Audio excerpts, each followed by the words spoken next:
Bienvenidos a Perspectivas del Trasfondo Judío del Nuevo Testamento, un programa diario donde examinamos las Escrituras desde una perspectiva judía distintiva del primer siglo. Es un gusto tenerte con nosotros, querido oyente, mientras continuamos esta serie de estudios. Estamos hablando sobre el tema ¿cuándo llegará el fin? En Mateo capítulo 24 encontramos una serie de señales en los versículos 4 al 8. Como vimos, Jesús compara estas señales con los dolores de parto de una mujer que está a punto de dar a luz. Ella sabe que el bebé viene en camino. ¿Cómo? Los dolores aumentan en frecuencia e intensidad.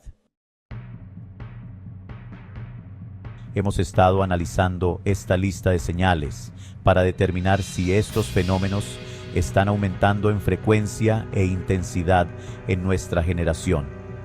La primera señal fue el engaño religioso en Mateo 24, versículos 4 y 5.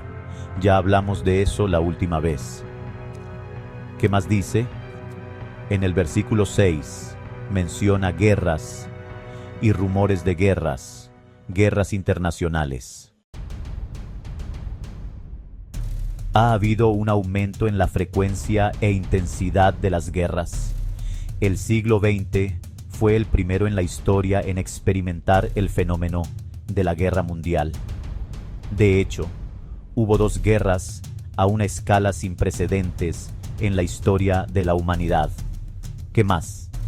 En el versículo 7 habla de nación contra nación, etnia contra etnia, raza contra raza.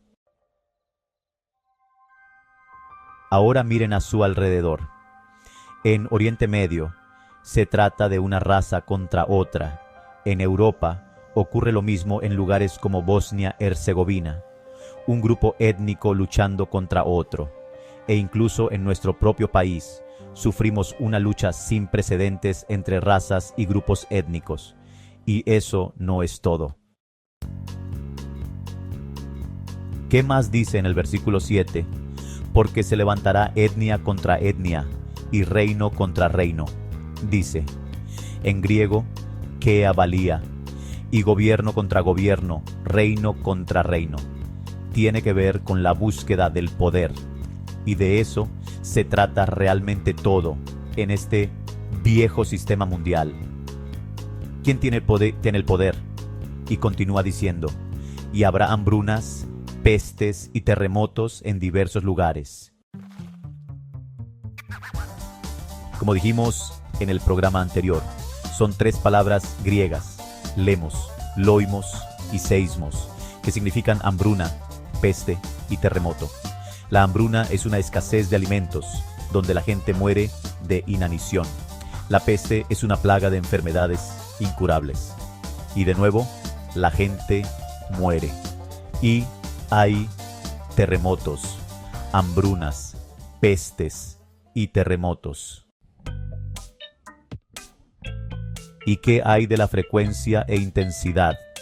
Bueno, en los últimos 150 años han muerto más personas por hambruna que en toda la historia registrada, y mucho tiene que ver con que hoy en día hay mucha más gente viva que en cualquier otro momento de la historia. ¿Y qué hay de las plagas?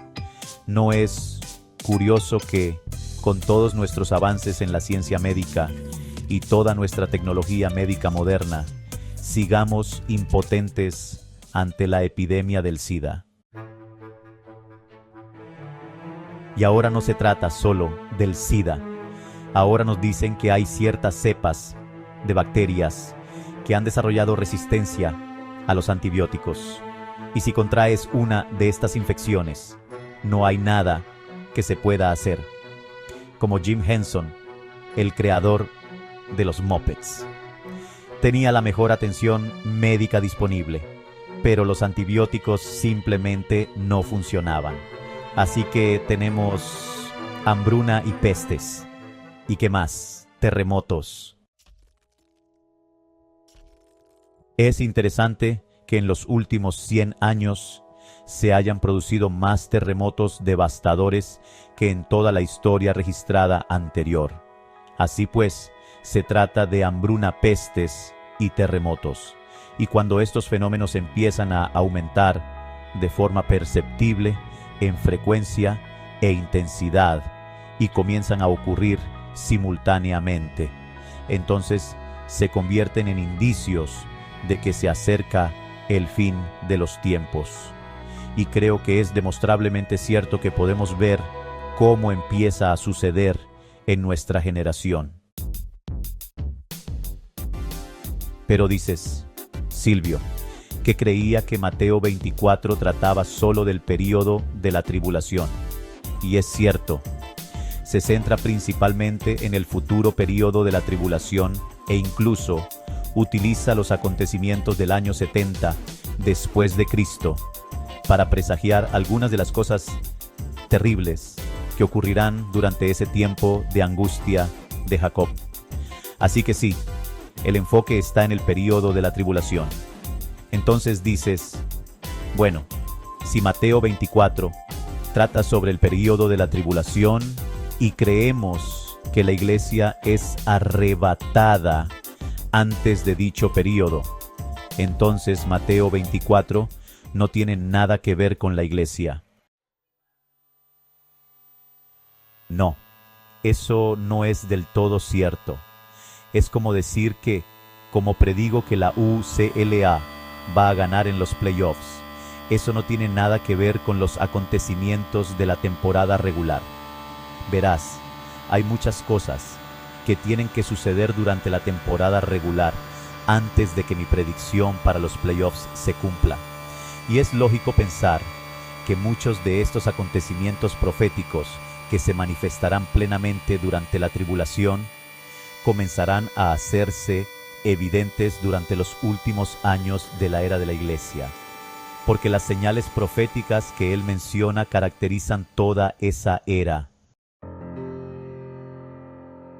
Y es lógico pensar que, a medida que esas señales aumenten en frecuencia e intensidad, y a medida que esos acontecimientos proféticos se desarrollen, la iglesia aún podría existir. De hecho, sabemos que una de esas señales comienza durante la era de la iglesia, la señal de la higuera. Hablaremos de esto con más detalle cuando lleguemos a ese punto. Verán, algo que debemos superar es esta mentalidad simplista respecto a la profecía. Pensamos que tiene que ser o Israel o la iglesia. Tiene que ser o la tribulación o la era de la iglesia. Queremos trazar una línea divisoria y punto. No se puede cruzar la línea. Quizás se deba a todos esos diagramas que usábamos para ver dónde termina la era de la iglesia. Y luego hay una flecha apuntando hacia arriba, y ese es el rapto. Y luego la tribulación comienza aquí, y dura 7 años hasta aquí. Y luego está la segunda venida aquí, y el reino comienza aquí.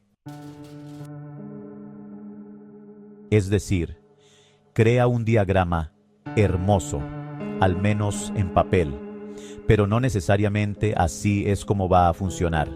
No todo es tan simple, amigo mío. Por ejemplo, sabemos que hay un factor de superposición entre muchas de las dispensaciones. Por ejemplo, sabemos que las operaciones de limpieza después del Armagedón continuarán bien entrado el milenio. Tomará meses enterrar y contabilizar a todos los muertos. Habrá ciudades enteras que reconstruir. Así que algunos de los efectos de la tribulación continuarán bien entrado el reino. Ahora bien, eso es algo que no te dicen cuando ponen esos diagramas en el proyector. ¿Y qué hay de esos 144,000 evangelistas judíos que predican el evangelio del reino venidero durante los primeros 3 años y medio de la tribulación? ¿Crees que simplemente aparecen de la nada después de que comienza la tribulación? Creo que hay indicios en Israel ahora mismo de que Dios está preparando los corazones y alisando el terreno para el llamado de esa vasta multitud de mensajeros judíos. Y está sucediendo ahora mismo, durante estos últimos meses y años de la era de la Iglesia. Y, por cierto, ¿quién dijo que el rapto ocurre exactamente al mismo tiempo que comienza la tribulación?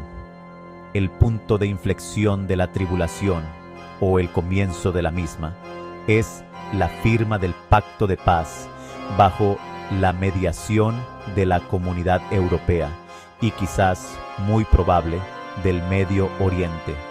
El rapto podría ocurrir semanas, meses o incluso años antes de que comience la tribulación. Ya sabes, mejor dejemos de trazar líneas y decirle a Dios que no puede cruzarlas. Es como decir: Señor, no puedes hacer eso en el mapa. Eso no empieza hasta aquí. ¿Sabes qué? Lamento desilusionarte, pero a Dios le importa un bledo lo que aparezca en tu pequeño gráfico. Eso no empieza hasta aquí. ¿Sabes qué? Lamento desilusionarte, pero a Dios le importa un bledo lo que pongas en tu pequeño gráfico. ¿O le importa un bledo lo que yo haya escrito en uno de mis folletos? Él lo hará como quiera. Bueno, eso es todo por hoy. Espero que lo hayas disfrutado tanto como yo.